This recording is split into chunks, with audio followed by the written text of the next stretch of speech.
Anytime a new mega project is announced in Tulum or Cancun, chances are that it will be a new resort. But late last year, the residents of Mexico's tourist towns were in for something different.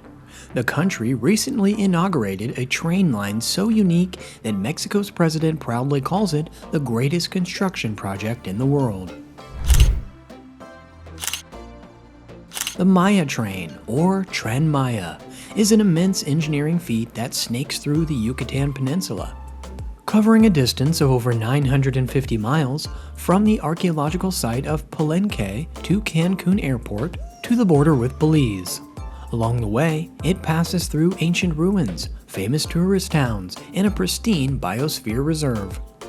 Since its partial launch last year, train enthusiasts from across the world have been clamoring to get their hands on a prize ticket.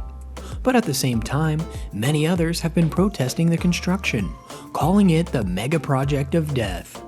So what makes this project so polarizing? In this video, I'll cover everything you need to know about the Tren Maya, from its costs, its stations, and its many controversies. Let's dive in. Construction of the Maya train began in 2020 on a strict deadline. Mexico's president, Andrés Manuel López Obrador, announced that he wanted to see the project completed in just 4 years. His vision was simple: build a train that connects major Caribbean destinations with lesser-known tourist sites, including the several Mayan ruins that dot the region. But as construction teams soon realized, bringing this vision to life would prove to be anything but easy.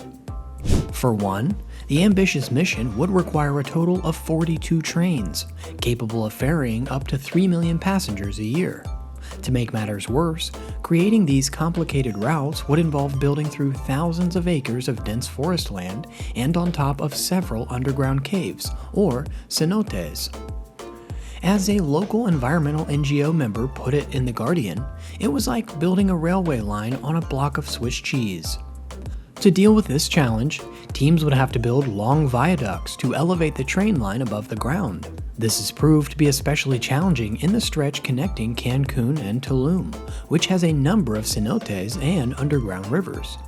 So, as you'd imagine, these train lines weren't built in a day. In fact, not all of the 7 planned tracks and 34 stations could be launched within the strict 4-year deadline. Sections 1 through 4, which run from Palenque to Cancun, opened in December 2023, while the remaining tracks, which loop back through Tulum to Campeche, are expected to be completely open to the public after Mexico's elections in June 2024. Eventually, once every route is officially open to the public, the train line will span 5 states, 40 municipalities, and 181 towns across southeastern Mexico. The trains, which run at a maximum speed of 99 miles per hour, are divided in 3 distinct types.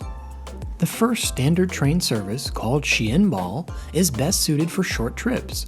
It has a bar car, a food cart, and large windows. The Jayanal, on the other hand, specifically targets culinary enthusiasts. This train service features a dining car that serves as many as 30 traditional Mayan dishes. The third train service is the Patal. It's designed to cater to long-distance travel, with reclining seats and sleeper cabins offering passengers maximum comfort. One of these trains will run every 2 hours, offering a luxurious alternative to the buses or shared taxis that usually ferry travelers through the Yucatan Peninsula. As you'd imagine, a project of this size wasn't cheap to build. In fact, original estimates of $8.3 billion were crossed almost immediately after construction began. It is now estimated that the total cost of the mega project stands at around $28 billion. To make up for such an immense investment, ticket prices are competitive as well.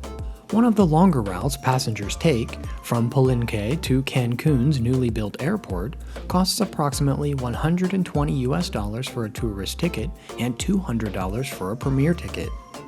The journey, which covers over 500 miles, takes 9 hours. Of course, prices are adjusted according to how long your journey is, and are regularly updated on the official Tren Maya site.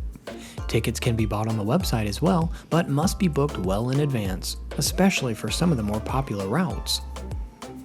As soon as the first few phases of the train were inaugurated, it was clear that the Tren Maya was a big win for the Mexican president. Construction teams had managed to get most of the project up and running by 2024, creating 42 spectacular trains capable of transporting 10,000 passengers a day. But not everyone was pleased. All through the construction phase, indigenous populations, academics, climate activists, and scientists raised concerns about the haphazard construction. For one, the protesters say that the Mexican government cut down over 3 million trees to build the tracks, many of which fall in protected reserves. Some reports estimate that almost 3,000 homes along the route were displaced, with many families claiming to have been forcibly evicted. Despite all of these concerns, in 2021, the administration was accused of skipping regulatory measures and pushing ahead with the project. However, the government, on its part, assures the public that the train line is completely safe and built with minimum damage to the environment. The president argues that the project will bring jobs to one of the country's poorest regions. In fact, a 2020 UN report estimates that over 700,000 jobs will be created due to the train line. So sure enough, along with the dissent, there has been immense support for the project, especially among those who feel the peninsula has so much more to offer than simply the towering resorts of Cancun. At the end of the day, no matter what side of the debate you fall on, you can't deny what Mexico has pulled off is amazing. Building such a complicated train line in one of the world's most popular tourist destinations is a feat in itself. Doing it in 4 years is almost unthinkable.